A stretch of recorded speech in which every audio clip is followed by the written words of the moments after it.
एक समय में देवपुर नामक एक सुंदर गांव था। उस गांव में अनसुया नामक एक औरत एक छोटे घर में रहती थी। उसका माधव कृष्णा और मनवित कृष्णा नामक 2 बेटे भी थे। वो दोनों बेटे अपनी माँ की बात हमेशा मानते थे। एक दिन अनसुया उसके घर के बाहर बर्तन साफ कर रही थी। जोर की हवा आने के कारण उसके पड़ोसी घर से एक साड़ी उड़कर अनसुया के मुंह पे आती है।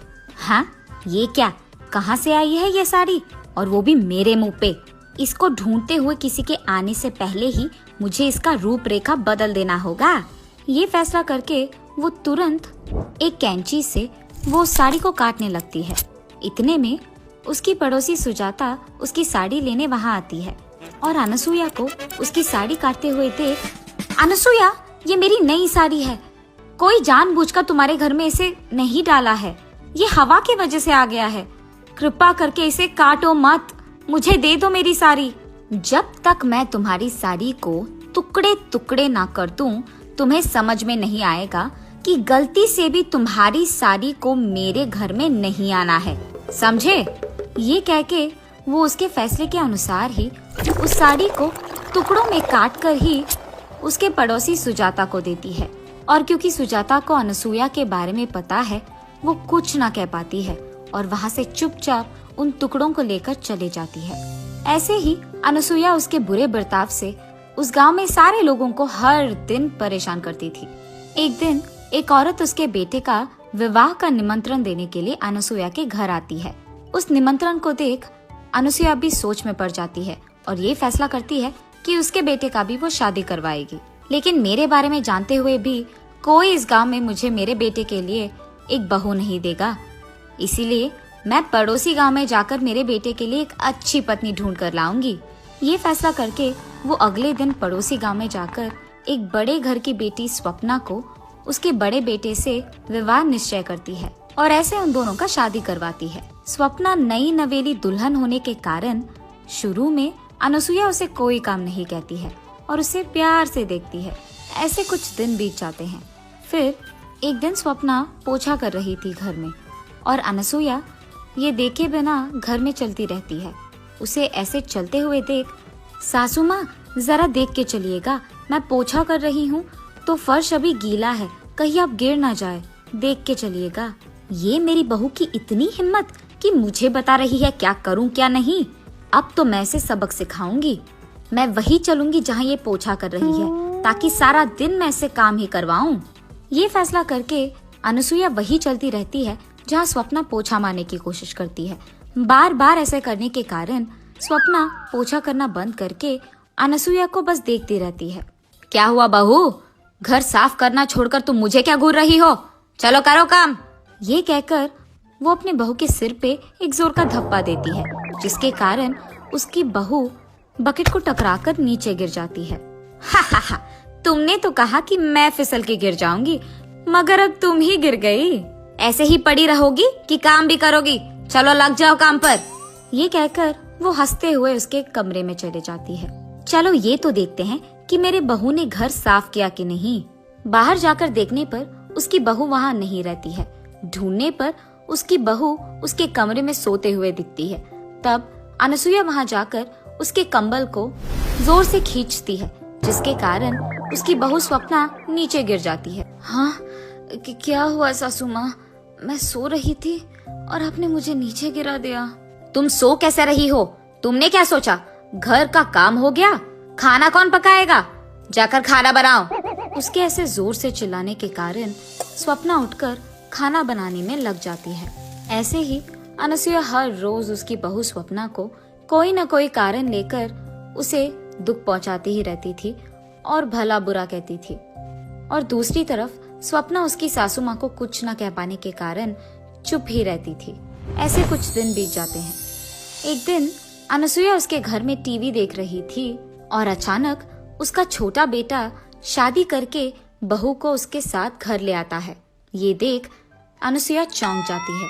मनवित, मुझे तुमने एक भी बात बताए बिना शादी कर लिया? तुम क्या समझ रहे थे? माँ, आप मेरा यकीन कीजिए, अगर आपको पता चला कि मैंने ये शादी क्यों किया तो आप बहुत खुश होंगी। पहले हमें अंदर तो आने दो। उसके बेटे के ऐसे कहने के कारण वो उन दोनों को अंदर बुलाती है, लेकिन किसी से कुछ भी बात नहीं करती है और सिर्फ उसके कमरे में जाकर बैठ जाती है। ये सब देख मनवित उसके माँ के पास जाकर ऐसे कहता है, माँ, मेरी पत्नी प्रिया बहुत ही अमीर है, इसीलिए मैंने आपसे पूछे बिना शादी कर लिया। उसके माँ बाप के बाद वो सारा जायदाद हमारा ही होगा। क्या? मेरी बहू अमीर है? अरे बेटा, तुमने ये बात पहले क्यों नहीं कहा? मैं सोच रही थी कि तुमने किसी ऐरे गैरे से शादी कर लिया। जैसे ही अनसुईया को पता चलता है कि उसकी छोटी बहू अमीर है, वो सारे काम उसके बड़ी बहू से करवाते हुए उसकी छोटी बहू की बहुत अच्छी देखभाल करती है। एक दिन जब उसकी बड़ी बहू काम कर रही थी, अनसुईया उसके पास जाकर ऐसे कहती है, ए स्वप्ना, कितनी देर पकाओगी खाना ऐसे? मेरी छोटी बहू भूखी होगी शायद, मुझे जल्दी जाकर उसे खाना देना होगा, जल्दी करो। ऐसे कहती ही रहती है कि वहाँ से गुजरते हुए प्रिया को ये सारी बातें सुनाई देती है। फिर प्रिया उसके मन में ऐसे सोचती है, हाँ, तो इसीलिए मेरी सासू माँ मेरी इतनी अच्छी ख्याल रखती है, क्योंकि मैं अमीर हूँ, वरना मुझे भी उसकी बड़ी बहू की तरह सारे काम करवाते हुए दुख पहुँचाती थी। ये सोचकर वो उसके कमरे में चले जाती है। जब सासू माँ प्रिया के कमरे में जाकर उसे खाना देती है, तब प्रिया खाना खाते हुए ऐसे कहती है, सासू माँ, ये सारे व्यंजन ना बहुत ही स्वादिष्ट है। हाँ बेटी, ये सारे व्यंजन ना मैं ही करती हूँ हर रोज। इस घर में सालों से खाना मैं ही पका रही हूँ। मेरे दोनों बेटों को भी मेरे हाथ का खाना ही बहुत पसंद है।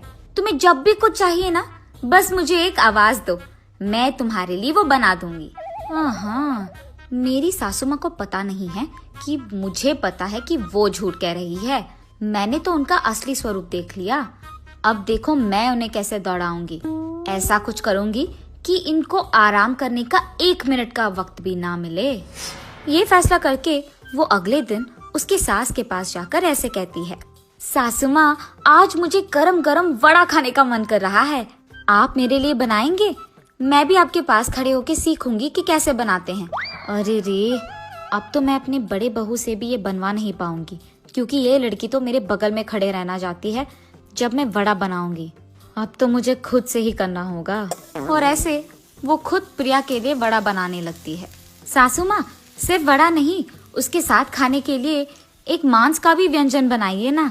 ऐसे प्रिया तब से हर दिन कोई ना कोई काम उसके सासू माँ से करवाती रहती है।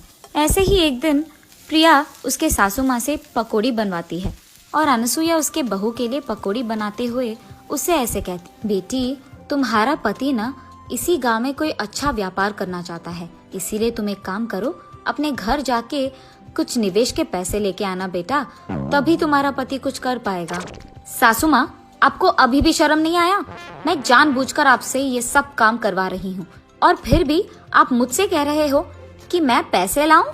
आपको क्या लगा कि मैं आपके बड़ी बहू की तरह आप जो भी कहे मान लूंगी? नहीं होगा। क्या तुम ये सब जानबूझकर कर रही थी? अब देखो तुम्हारा मैं क्या हाल करूंगी। मैं तुम्हारे मायके से पैसे हासिल करके ही रहूंगी। ये फैसला करके वो रोते हुए उसके छोटे बेटे के पास जाकर जो भी हुआ बोलती है, माँ, आप फिक्र मत कीजिए, आप जैसे सोच रही हैं वैसे ही होगा। मेरी पत्नी आपकी सारी बात मानेगी और मैं कैसे पैसे ला कर ही रहेगी।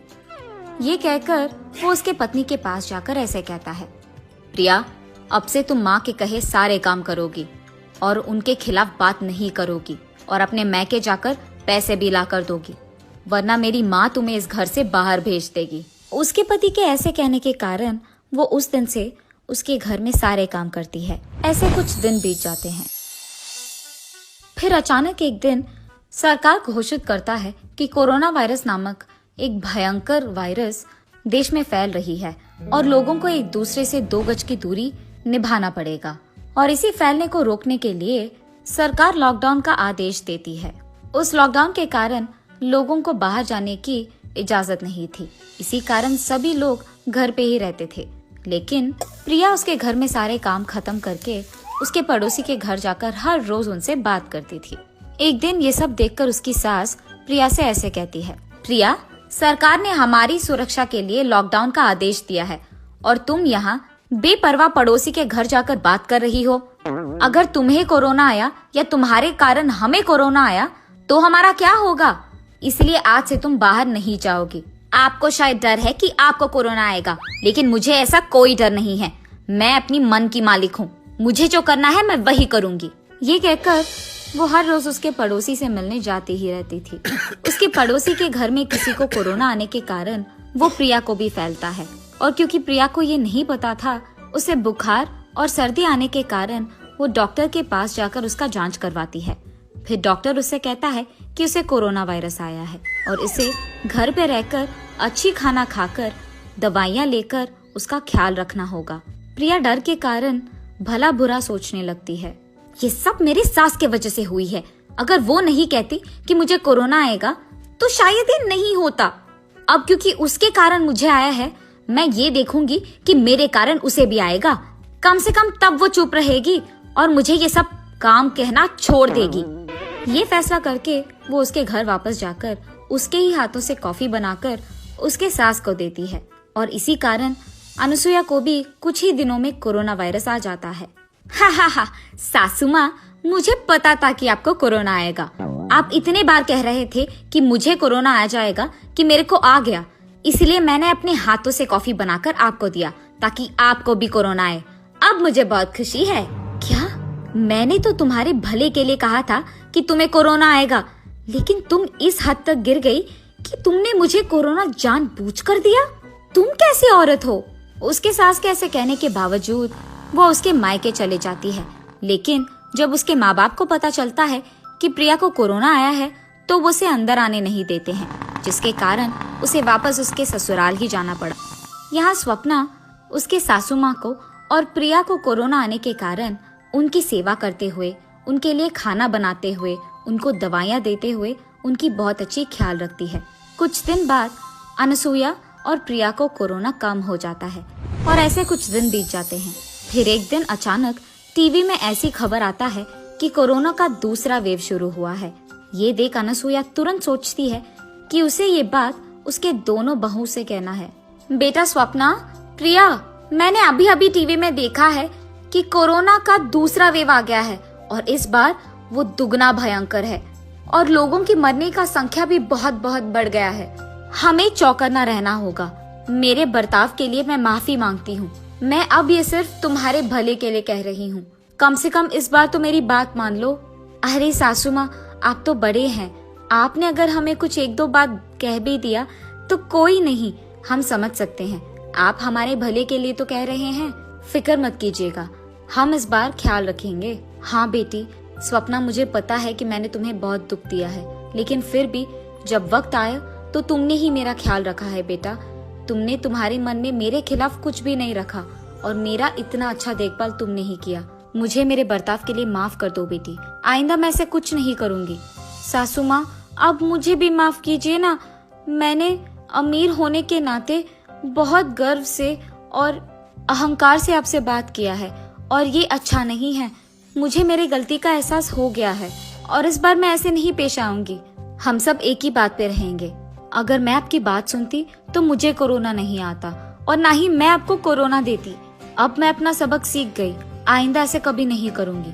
ऐसे वो तीनों उनके बीच के फासलों को मिटाते हैं और हमेशा के लिए खुश रहते हैं। कुछ दिन के बाद कोरोना वायरस पूरा चले जाता है और सभी लोग खुशी से रहते हैं।